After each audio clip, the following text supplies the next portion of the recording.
Hey Wow. everybody. That was Yeah, inspirational. yeah, absolutely. It's August 4th.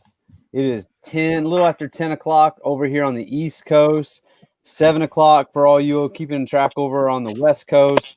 I'm in Pennsylvania getting ready for the Susquehanna event. But right after that, we're going to the Cali Delta, and we're here tonight to talk to these guys about that. We've got a few guys from the West Coast. I'm going to let Kevin Nakata, our Hobie fishing team and event specialist expert, dive in on our host this evening. What's happening, everyone? So we're sitting here and we're talking with a panel of our California Connection specialists, guys who are going to be fishing the event. And I think all these guys have a lot of information that we're going to be sharing, not only in this stream, but in other ones, another piece of information that are going to leak out from our Hobie BOS Facebook page, which you're watching from, along with the Hobie Fishing Worlds page that we're sharing this with. Thanks to Steve up in that corner. But in the bottom here at the panel, we have from your left, we are seeing Tim Arthur from El Dorado Hills. He's right now on the lake actually at Folsom. So yeah, hopefully the fish are going to be biting a little bit better at Delta than up there. Yeah, that's for sure. Yeah, how are you feeling about the water level right now? I know you notice you're on a very barren bank. Yeah, so Folsom's a little dry. Usually all this is submerged, so it's pretty bad out here. But Delta, I'm pretty excited for. Excellent. And right next to him in the middle, we have Michael Lavoie, who hails from Sacktown, Sacramento. And he's also, fishing the event, but I mean, he's fishing all over the California coast and tournaments. So having him helping us with information that we need to get for this event and having him on this stream is certainly a help. And he looks like he's not fishing though. Yeah, how are you feeling about the event, Mike? Are you pretty excited about going into it? I'm really stoked about the event. I love fishing the Delta. I love when BOS comes. You guys always have an awesome tournament. Shasta was just incredible, but I think the Delta being one of world-class fishery is really going to put out some fish for us. That's awesome. Well, we're excited to come to the Delta, and someone that's right there living on the edges of the Delta in Lodi is Abel Patino, and he's in the bottom right corner on your screen. Abel, you're pretty close to the Delta, right? I mean, you're all three pretty close, but you're probably in it a little bit, getting bit by the mosquitoes that are flying around. How are you feeling about the event? Are you looking forward to it? Yeah, I'm excited. It's actually going to be, I think it's the first event that we're actually going to fish an open launch on the Delta this year. A lot of our other trails pulled out of the Delta, unfortunately. So, yeah, no, I'm excited. That's awesome. Well, yeah, there's our panel. AJ is our resident currently a Pennsylvania expert. So he's on the other river. So, we've got the Susquehanna event this weekend. Anybody that's watching this video, make sure you're registered by Thursday at midnight and go back and watch the video we did like this with Jody Queen and Jake Harshman. And pretty much the topic with these videos is going over some general stuff and talking to some local anglers to help somebody that's not local coming in, feeling comfortable about the fishery that they're going to be on. So we're going to be kind of diving in with that. Some of the things for this series that are different. I mean, if you've been watching our Facebook, you kind of see our protocol. We've probably been pretty similar in every event, through the years, best we can. We started doing drive-through check-ins for the most part. The last 2 or 3 events, that's allowed us to run tournaments during COVID. And in California, we kind of got put in a different situation here, but we're still going to host this event. We're just not going to do it the way that we've done it, whether we were doing it live and had all of our meetings or the drive-throughs. Unfortunately, we have to do that through some of the requirements locally and through Hobie to get through this event. So we appreciate y'all understanding, but we're going to run through the new details. So essentially this event is going to be completely contactless. Anglers are not going to have to report for a check or check in on Friday night or Saturday or Sunday. There's not going to be any official meeting of the anglers for the entirety of this tournament.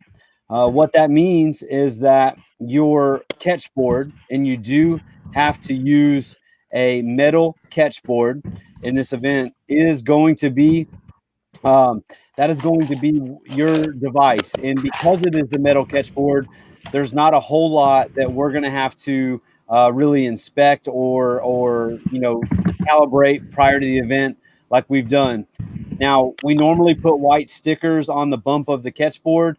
That helps us out from a glare and shadow aspect. But what we'll do, we'll talk about that on Friday night. We'll come live Facebook meeting where we go through all the rules, all the details, all of that stuff. That's the night before the meeting.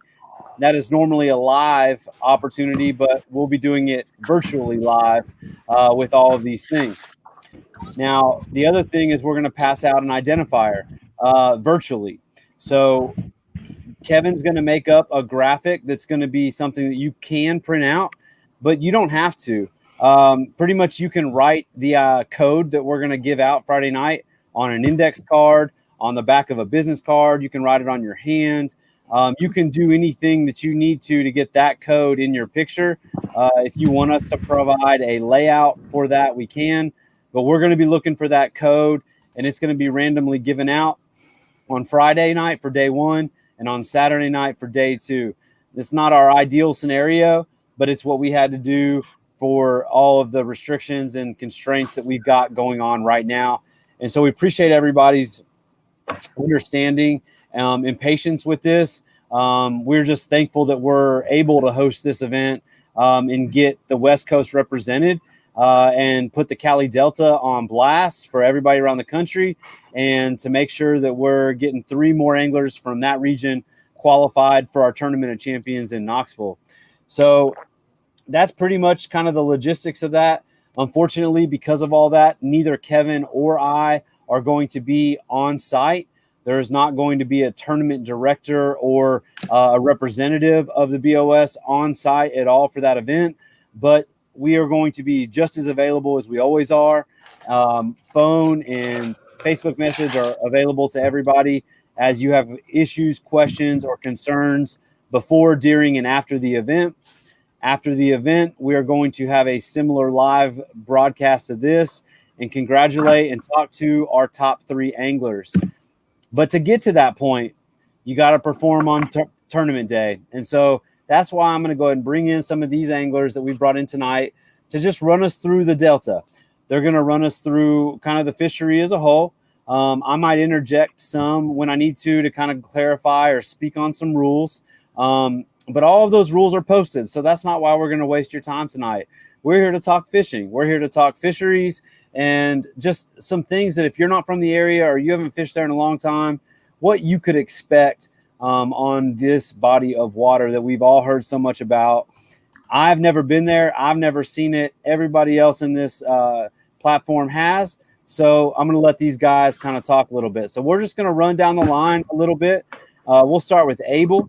Abel, if you were coming to the Delta for the very first time, and I know it's vast and I know it's can be daunting, but what would you say to somebody to just simplify the whole thing and make somebody feel comfortable on this water? I mean, you hear big and you hear titles and you hear all these things, but it's still just fishing, right? I mean, what do you got to do to just make it happen out there? Yeah. So I would ignore all that, like you said, and just fish it like you would any other fishery with a lot of structure on it. A lot of visible structure, a lot of grass. Just come out here and do what you do on any body of water like that. Ignore the tide, ignore all the stuff you see online, because it's just going to confuse you and it's going to make you just run circles around yourself, really. So keep it simple. I'm a finesse fisherman for the most part. Drop shot, like Garrett Clark just said. That's my go-to. If you could just stick to finesse, you'll be good, man. You'll catch 5 fish, no problem. Wait, finesse on the Delta? Is that a real You thing? heard me right. You heard me right, Kevin. Like, isn't it the frog central of the West? Like, isn't this frogging and punching, and that's all that's gonna happen? Oh yeah, yeah. I mean, if you have experience punching and throwing a frog in your body of water, you could definitely do that for sure. But if you're coming out here just new to the Delta, stick to what you know. Don't buy into the hype and go out there and try to learn punching or try to learn a frog while you're out here. It's not going to work. Really? Man, all right. Dang, I think there's some fibbing going on here. Thing, man. we've been hyping this thing as the frog fishery of the world, and now we're gonna be drop shot. Well, I just don't want any. I don't want any hurt feelings out there. Bring those Ned rigs. Yeah, I mean, that's the thing. So, I mean, here we are. We're in the middle of August, and we're coming into this storied fishery with some big fish, but it's hot, and it's been getting pressured, and there's things that are going to affect the fishing. So you might come in with this mindset of I'm going to do this and this and this, but at the end of the day, you got to get 5 bites each day. You got to have that 10 fish limit. You got to make it happen. And sometimes going finesse, going, on those for sure things, those can make it happen. And so that's definitely good advice. But we got 2 other anglers on this panel. So what do you think they're going to say? So Tim, what's your advice for that newcomer coming in? How to approach this fishery? I mean, there's so much to it. There's not a ton of it's not like you can look at a certain lake map and pick apart certain things. I mean, there's a lot of things you're gonna have to figure out on the water and get out there. So what would you tell somebody coming in for this fishery, about the fishery and about ways to, make it happen? Not to add too much to Abel's story, but I think you really got to go back to your basics if you're a newcomer. Basics work on the Delta, but there's also big fish on the Delta. And 2 weeks ago, a weekend ago, there was a frog tournament, if anyone was paying attention, and they were pulling out tons of 8-pounders off of frogs. So it really just depends on the direction you want to go. It is Hobie BOS, so I see it as more of the elite series, to where you kind of want to swing for the fences for that coveted spot that I know we're all gunning for. But again, the Delta, you still have to get the 10 fish. So it's 5 on the first day, 5 on the second day, and that's right. That tide, whether you want to get into the deep variables of the Delta, tide, direction, wind, all that. Basics will work to get you that 5 fish, but keep in mind those other guys are probably doing the exact same thing. So it may come down to a 1/4 inch, which is what happened on Shasta last year. I mean, you could go either direction with this, but basics, you got to go back to your basics. If you're uncomfortable with something, don't do it, because the Delta will ruin you. That sounds really nice. So we got finesse. We got basics. Mike Lavoie, tell me something better than that, man. What do you got? All right, for the yeah, it stick to what works. But like Tim said, you get a shot at this, and you got to kind of swing for the fences. I mean, I'm a power fisherman, and I'll go down swinging, but a lot of times, when you find those fish, because these fish tend to group up, especially the big ones, you'll have 2 or 3 or 4 in one area. And if you're power fishing for them, you can pull those fish, and if you can get those fish in, that's more confidence to keep going with that power routine and just keep moving down the bank. For me, it's a chatterbait, it's a square bill, and it's some kind of a punching jig of some sort, heavy, 1.5 ounce. I'd rather go down swinging than come in with a short limit. My man, that's what I'm talking about. That sounds like confidence right there. So, with all this said, and I know that our boundaries are large, but it encompasses many aspects of the Delta. And what would you say? We'll just kind of work the other way, so we'll let Mike go and kind of work it. So when you're looking at these boundaries and this fishery, what would you, kind of the headwaters or the upper stretches of these rivers as they kind of come together, kind of run through that for somebody that's just looking at this thinking like, oh my gosh, like what is all going on here? Kind of talk us through a little bit of the fishery as itself, how it sets up and the river systems at play and how all that kind of comes together to form what we know as the California Delta. We're talking about 1,100 square miles of waterway, sloughs and rivers. We're talking everything, and everything looks fishy. I mean, everything. You kind of have to break it down a little bit and figure out, do you want to fish the northern section where maybe the water coming down the McCallum is a little bit cooler? Or do you want to fish the main body of the rivers where you're going to have a lot more current and a lot more dirty water? It's really gonna be up to the angler to kind of look at the map and just think about how the water flows. Because in some of these places like Mildred and Frank's Track, it can get clear. I mean, like really clear. And that's a tough bite. For me, at least, that's a tough bite. I like dirty water. But the Delta offers every type of structure for fishing, like Abel said. You've got rock, you've got trees, you've got logs, you've got steep banks, you have tules, you have 8 different types of floating grass to punch. It's anybody can find their bite if they know what they're looking for. Okay. What would you say, Tim? How would you kind of just simplify the breakdown of the fishery itself, kind of from top to bottom of our boundaries?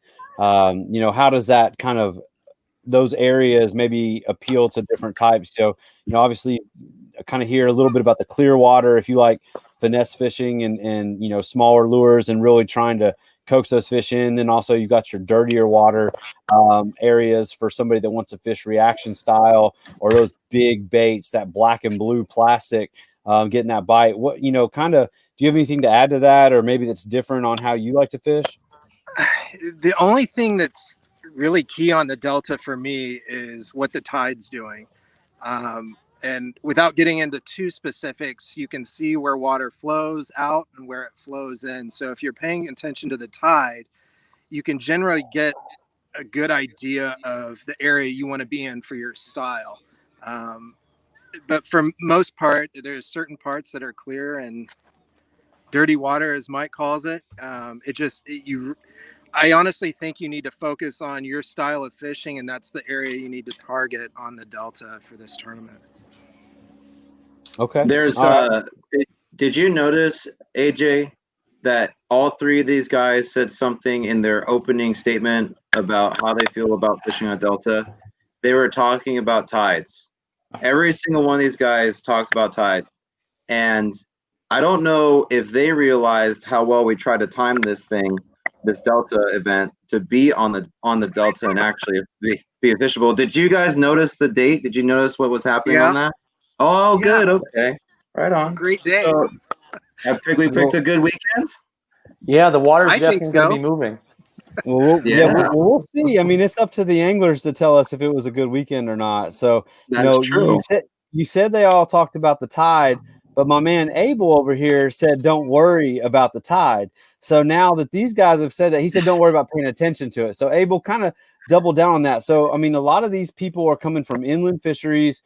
There's guys from the South traveling that they only have to look at the tide if they're red fishing, and they don't know what's going on. So, for somebody that's intimidated by the tide, you're still going to this fishery. What can you do? What would you say to them, since that was kind of your original advice, to say, all right, here's how this fishery sets up if you're not really playing into the tide or following that specifically?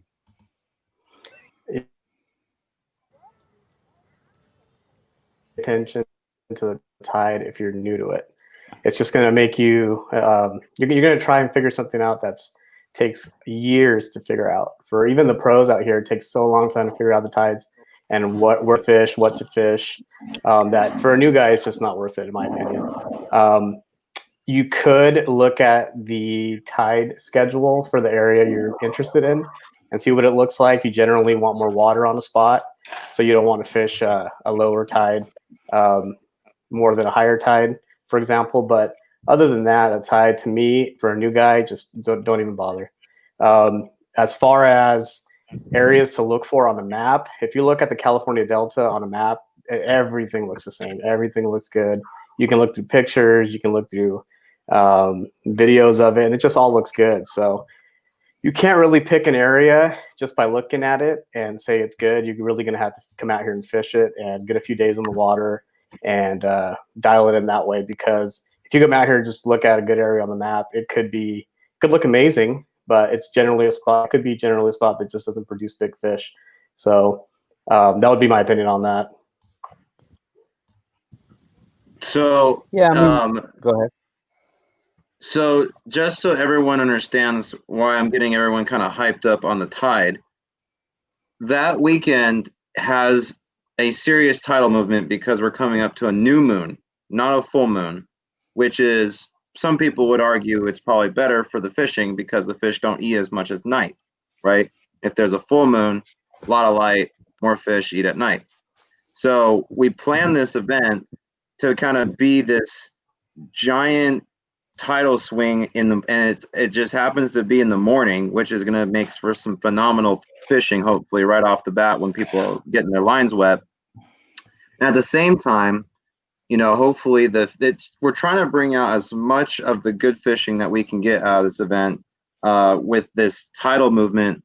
Hopefully it doesn't, we'll see how it affects everyone, because it's different because I've never heard that the tide has little influence when fishing the California Delta. So I'm interested to see what how Abel's perspective is going to play out in the event. He's probably not the only one either. I don't think that's his main. I don't think that's his main point. I think he's trying to say that if you're coming here and you're new to the water, that's a variable that you don't have to focus on. Mainly, you can still come, and if you just focus on your strengths and focus on kind of breaking apart the water, that other variable that locals might really understand better, could be a little daunting for somebody new to the area. I think he was trying to just simplify it for folks, because understanding the tide. I mean, I've been going out and fishing with some friends in, Myrtle Beach, Charleston, South Carolina area, once a year for the last 4 years. And I still don't, completely grasp that bite when they're like, oh, we have to be here by this time because this, and this. And then, it's one of those things that if you're used to doing it, you can, react to it, understand how the fish react to it. If it's your first time, you can spend, days trying to chase that water movement. Whereas I think Abel's trying to say, if you just get in there and focus on areas and spots and fish your strengths, you're going to put yourself in the right position. I think it's pretty obvious the tide's going to matter in some capacities, but he just trying to simplify that all of the daunting things for this fishery. So I appreciate that perspective, because we're all here looking at the Susquehanna, going to see how much it's going to come up this week for these anglers out here, and everybody's like, well, if it comes up a half foot, it might do this. If it comes up a full foot, it might do this. And if it comes up on Saturday, but then starts going down on Sunday, everybody kind of, reacts to what that water is going to do. But at the end of the day, you have to put yourself in the position to get those 5 bites through the course of the tournament that day. And that's really what the game is. And everybody's going to have a reason why they were in a spot or why they were throwing this at this moment. But it's whoever can put it all together, or the right stuff together, that's going to be, who we get crowned in this tournament and who we get qualified, and who we're talking to right here on this platform here in about 2 weeks on a Monday, to try to see what the winners did to break this thing down. Is that kind of right, Abel? I mean, it's definitely something that factors in, but it's also something that can play with your mind. Absolutely, yeah. Just to clarify a little bit, tides are huge, and they're pretty much everything for guys that know how to fish them. But if you do not know how to fish a tide or don't know what to look for, you're better off just taking it out of the equation and just, like you said, fish your strengths, try to dial in the spot, and do the best you can in that way. Okay, I appreciate the clarification. We didn't want to put the wrong words in your mouth on that one. So, talking rivers though. So obviously, you guys are following tides.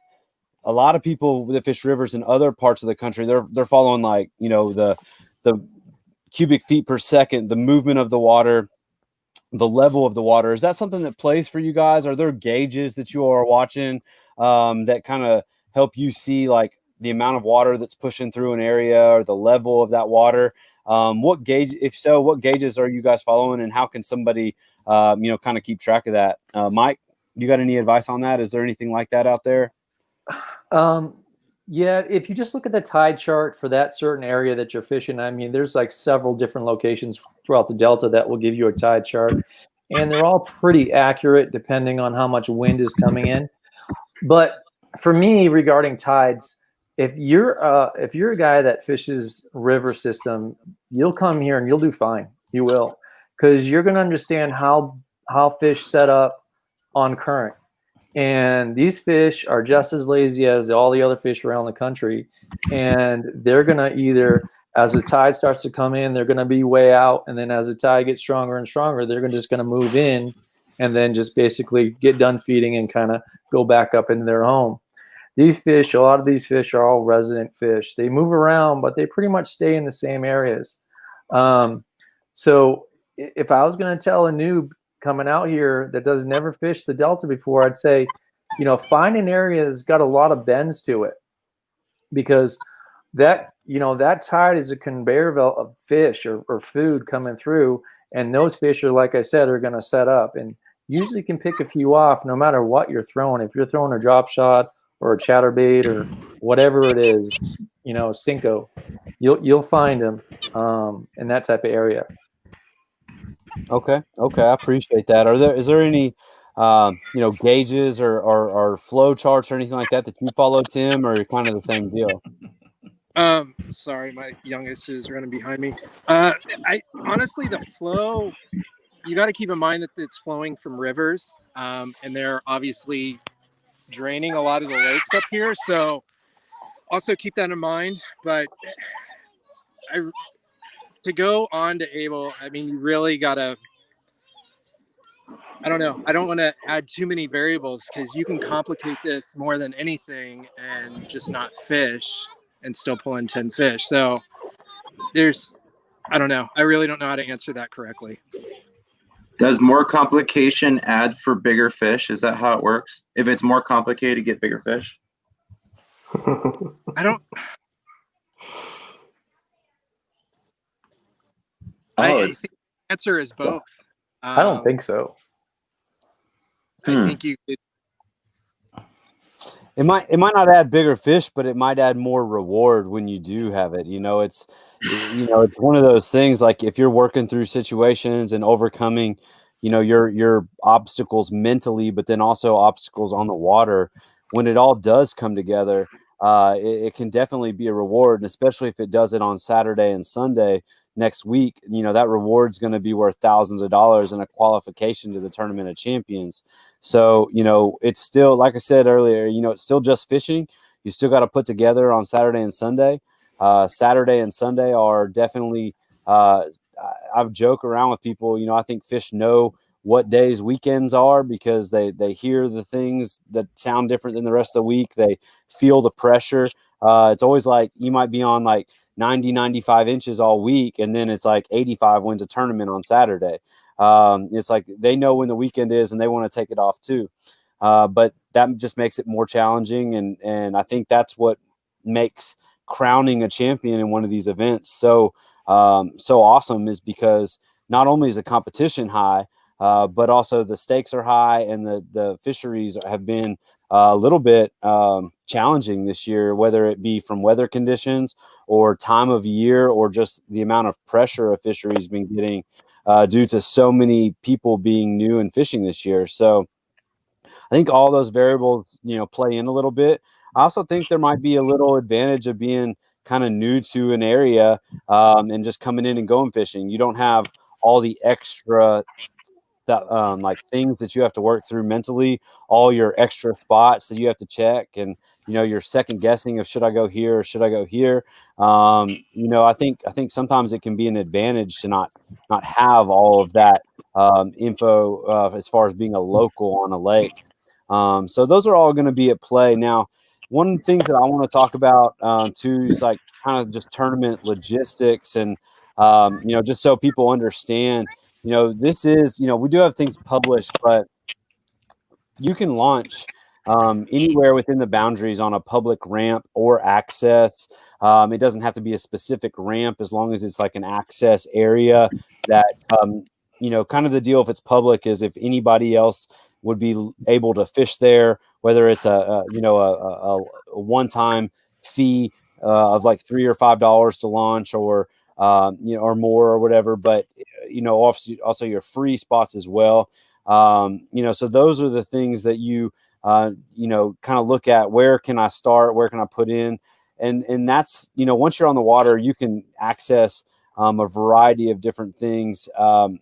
That's kind of one of our rules. The boundaries are published. If you have any questions specifically on those boundaries, just let us know. We'll go through it. We want you to be comfortable and legal before the event instead of worrying about something after. Another one of those things that we want to talk about before is just the no guide rule. We have that. AJ, really quick.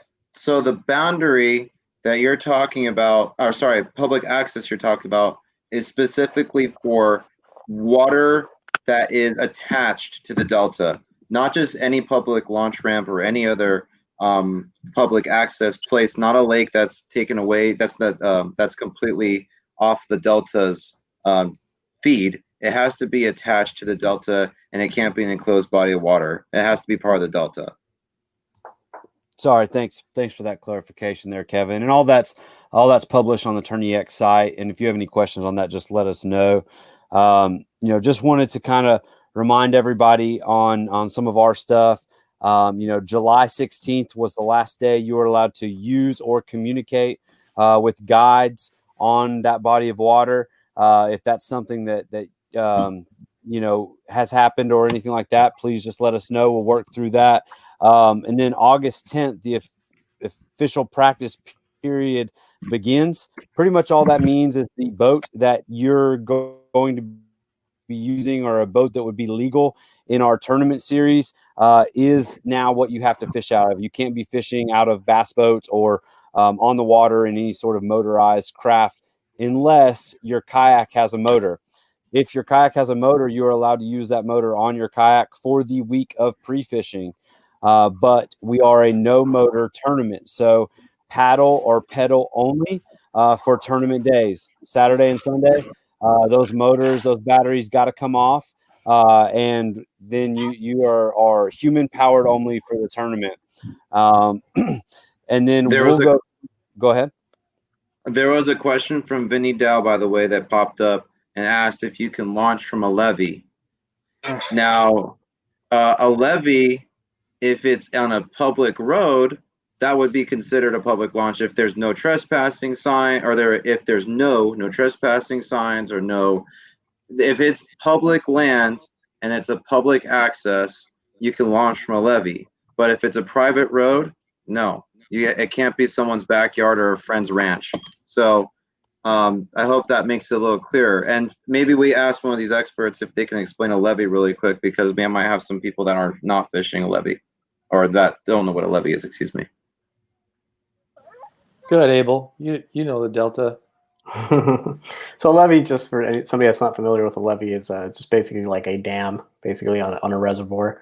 It just holds the water into the delta, and it's just pretty much the entire delta is lined with levees. There's very few areas that is natural land, just blocking the water in. So when you visit the delta, you'll see it. It's all rock lined, steep bank, and that's basically what a levee is. Right. But it is part of the delta. There's access publicly on most of these levees, as long as it's not a private road, a private access point, and it's public. with, it can't be any no trespassing signs. It can't be someone's backyard. It can't be, you know where I'm getting at. It has to be part of the delta.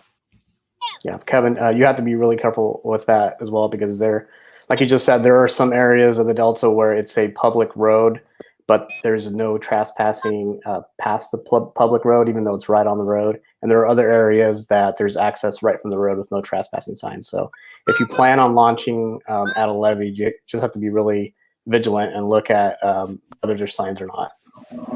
Right, and I think that will, you have to abide by what is the, if everyone can launch from that point, and it's a access that is not blocked off by any permissions, like no trespassing, or it's, you know what I'm exactly what I've just said.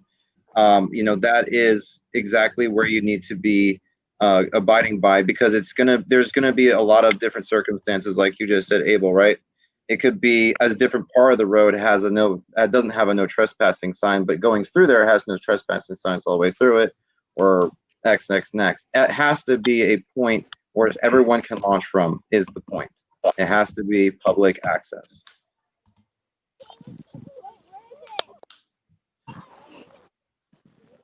Anyways, that was my thing about the levee. Yeah, and that's a pretty standard thing. I mean, we've had a lot of rivers on our schedule this season. We just came off the Mississippi River, and we had a few anglers, do a similar type of launch out there, and they called and checked and verified, not only with the tournament director but also with the local officials, that they were legal to do that. And as long as that was an area that was legal to launch from, they were able to. So, and that's something that we're going to be dealing with a little bit out here on the Susquehanna as well. And so appreciate that question. That's a good question. And then the other thing is, like, this sport, anglers are going to be aware. They're going to see you. They're going to see things parked and see anglers fishing an area. They're going to know where the public launches are and where they aren't. And this sport polices itself really well. So, I mean, we're fishing high stakes here. There's a lot at stake financially and through qualifications. So, we expect the utmost integrity from our anglers, and we'll work through all the rules on the front end, and it's our expectation of angler responsibility through the tournament. And so, if you have any questions at all, reach out to me. I'm your tournament director for this. You can hit me up on the messenger on Facebook, or bos@hobie.com. We've been trying to get back with everybody as quick as we can, because we know that these answers to these questions impact your pre-fishing and all of that stuff. So we're working at about 40 minutes. We tried to keep this thing around 45 minutes tonight, so we're going to kind of follow up. So we're just going to kind of go one at a time. I'm going to start with Mike. And Mike, what is your last minute sales pitch for someone coming out to the Delta? And then what do you think it's going to take total today to win it? Abel, what are you going to pull? I think that, all this talk about levee launching and all that, I obviously you can, but the Delta's got, 20 plus different launches in marinas, just launches, and not including marinas. So you can pretty much access almost any part of the Delta that you want if you have to put a little bit of pedal time in, but you can get to where you want to go and fish by using a ramp. Also, there's a reason why the Delta is considered a world-class fishery for bass. I mean, we have some giants that live here. I mean, doesn't mean that you're going to get them out of the grass, but they'll show themselves and you'll see it. But there's some giants, and that alone is pretty exciting. I mean, the chance to catch a 15-pound fish is pretty awesome. What was the last question? I'm sorry. You were going to tell us what Abel was going to have after 2 days fishing. Well, we have some sticks in this area that do real well. So Abel's definitely one of them. He's that guy. I don't know about that whole drop shot thing though. But I think we're gonna have. I'd say 185. Ooh. Yeah, I think right now with the really Wow. warm weather, it's gonna be a little tough. But I think that there's some anglers out here that know the Delta real well, and they know where some of these resident fish are, and they know how to catch them.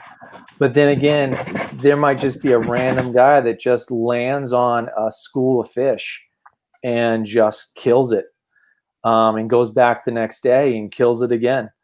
That's possible here. So I'm going to stick with 180, between 180 and 185. Do you think Okay. a double digit's going to get landed? Yes, I think a double. Well, how many? I don't know if landed, but we're gonna have some stories of a double digit. Good enough. All right. So Tim, what would you say? What's your last minute sales pitch on the Delta, and what is your total 2-day inches to win it? Well, my sales pitch for Hobie BOS. Hobie BOS Shasta was my very first kayak tournament. I skunked the first year because I had absolutely no idea what I was doing. I didn't have this video to give me tips to just do basics. I was chasing stuff that didn't exist. The following year, I got third place, and Blanchard just barely beat me in the last 10 minutes of that tournament. I was in first leading up till literally the last 10 minutes. So if you're new to it, it can happen. You're going to have to take some risks in trying to get some bigger fish. Like Mike said, there are some guys that are fishing this that know the area fairly well and will manage to pull one or two. However, the total inches for the event, I'm leaning more 162 3/4 is where I'm looking at. You've got low tide. You've got a bunch of sticks. I think the biggest fish are going to come out in the first 2 hours. That's my spiel. Okay. All right, Abel, what do you got, man? What's a sales pitch on your waters there, and what do you think best 10 bass are going to be for that event? So for anybody on the fence, what I would say to them is there is a double digit just lurking around every single corner on the Delta. So especially if you're in an area that doesn't see a lot of big fish, there's a high potential that you'll get a PB out here. You Florida guys, you Texas guys, probably similar situation than us. But yeah, if you want to catch a PB, come out to this event, and it's just a beautiful fishery. It's really fun to fish. It can be tough, but it'll be an awesome experience. And for the 2-day total this time of year, I'm going to go close around Mike's prediction, 185, something around there. All right. That's some pretty big fish. All right, Kevin, what do you got, man? What's your 10 fish? I like to go a little above what's normally said. I over-exaggerate nearly everything. I would say 190. I want to say a 190. Yeah, I want to say 190. I hope that someone's going to pull off on the 190. I just have faith. I have faith in a lot of these guys coming out, and I really have faith in the fishery, man. I fished as a kid too, and there's a lot of fish in there and the big ones. So I'm excited to see people come to it and stick their personal best or hopefully 10 of them, and then put up that 190 to 200. That would be just insane to see that. But that's a stretch. Yeah, what I'll say, I'll add on to Kevin's prediction there is last year we had a 2-day event. I think it was our last 2-day event we had out here, and it took, I think, 201 inches to win it for a 2-day. Oh my! Different time of the year, of course, but it's possible, very, very possible that could happen. Sweet. All right, so we've heard from upper What about you? 160s. What about I've heard you? from upper 160s all the way up to 190. I'm gonna go ahead and say I think it's gonna take around 172, 173. Summer tournaments are tough, and there's going to be some challenging aspects to it. And just because you don't have giants, just because you don't catch monsters on tournament day, doesn't mean you can't cash a big check. So you just got to catch the best 10 fish that weekend, and whatever's biting, whatever's going down, that's going to be what it takes. We're going to go with that summer heat of like 173 and a quarter, and we'll see where we land. But we've had some people asking about different states represented. I just want to say, look, you've got plenty of time to register. We cut registration off the Thursday night before the event at midnight. So, about a week and a half, you can get in there, get on Tourney X, get registered. The sooner you get registered, the quicker we can feed you information on, anything that changes, any logistic issues. You can go and get your paperwork filled out, all of that stuff. So, the sooner you get registered on Tourney X, the better it's going to be for everybody, and easier it's going to be for us to run the event. Get your friends in on this one. There's no expectations on it with having to be around a bunch of people. There's none of that. You're literally just going fishing for 2 days next weekend, and it's just fishing. It's essentially the equivalent of like an online where you've got your number that you have to have written. You fish during certain times of the day, and then you're done. You don't have any responsibilities outside of getting your fish submitted, and we're going to handle everything else. So it's simple. There's no extra meetings. There's nothing like that might be intimidating.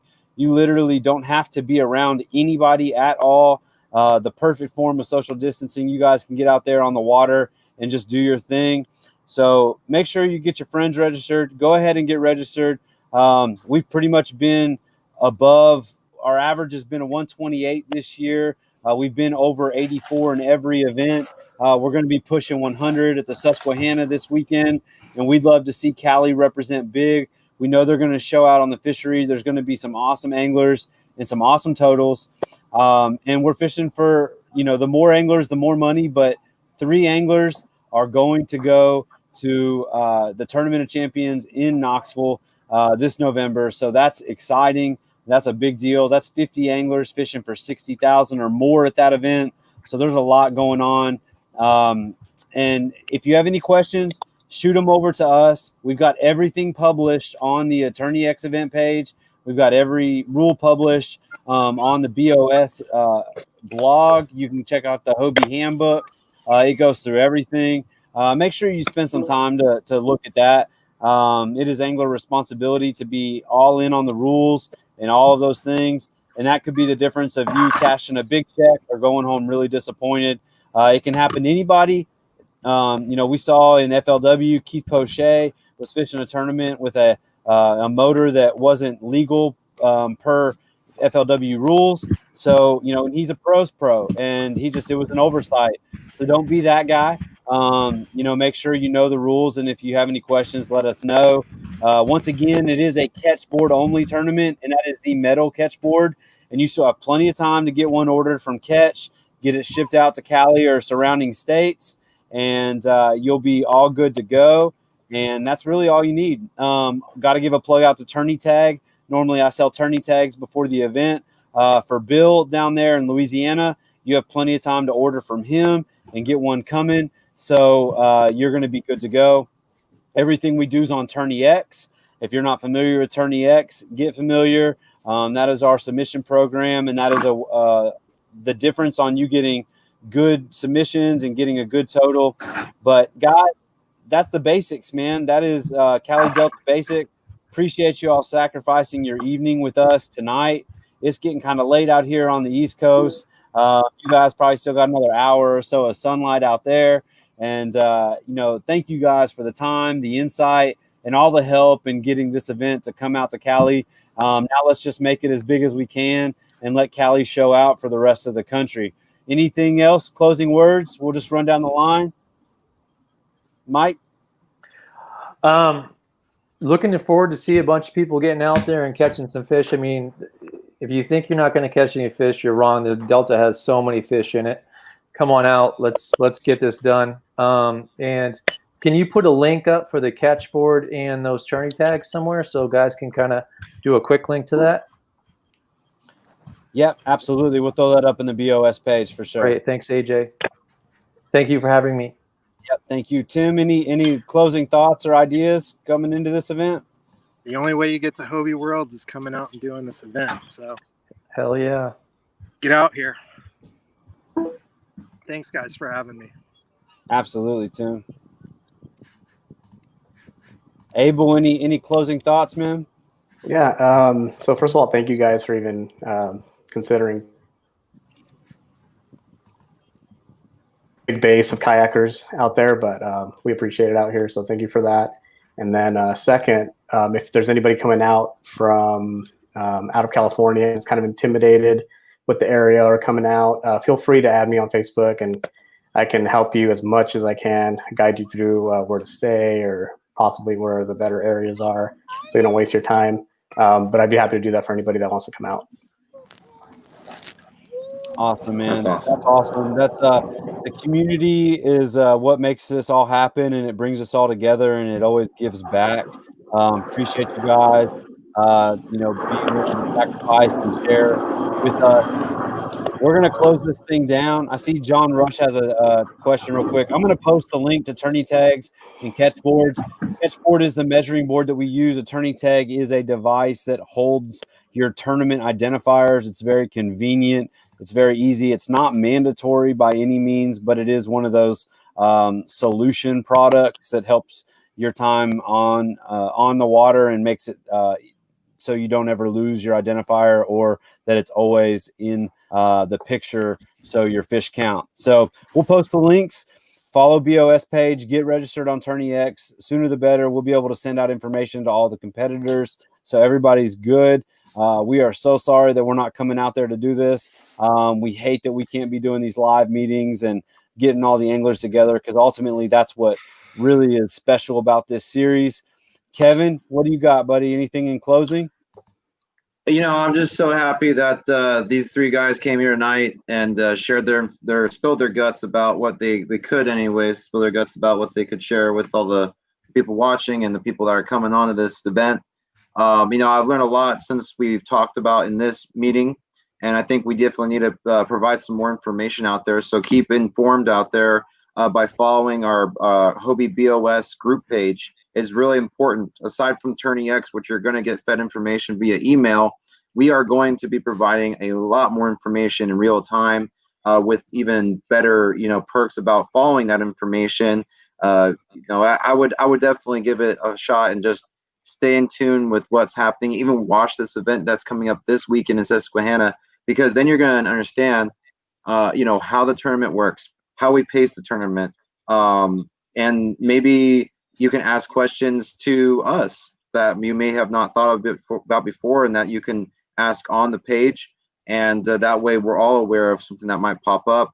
I'm sure that as we come close to the tournament, there's going to be all sorts of little things that pop up. The levy question came up, metal catch boards, right? There's going to be a lot of different questions, but don't be hesitant to please ask them in a public setting. Or if you want to send a message to the tournament directors, AJ is going to be filling in a lot of the rule questions.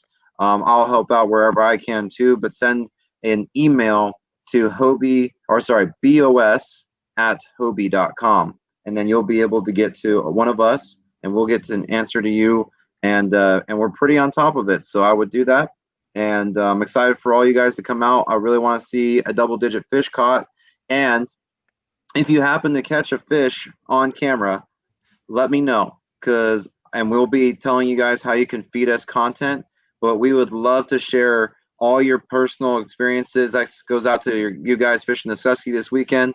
If you guys can get some content out there for us, because we're not able to be on the water with you on these two tournaments, at these venues, that would be awesome. So we'll give you some information on how you can provide that. but just capture it, and then we'll talk about it later, or send us the pics. That'd be awesome. Post them. All right. And before we finalize this thing and get off of here, got to give a big shout out to 2 anglers that are fishing both the Susquehanna and the Cali Delta. Shane Williams from Florida and Kate Fields from Utah are making it happen. Shane's going to be in the air on both of these events. Kate is driving cross country. It's nuts, and I love it. Got to give a shout out to them. The support from anglers this year has been nothing short of amazing, and we couldn't do it without you guys. And I couldn't do this live stream without my man in the upper left-hand corner, Steve Fields, out in Florida. Steve, thank you for bringing us together, man.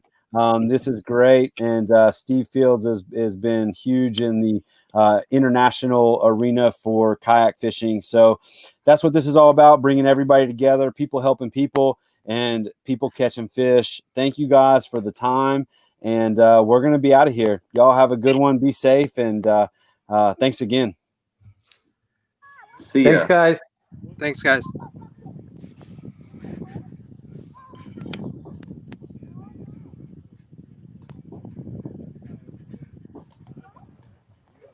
We're still live, aren't we?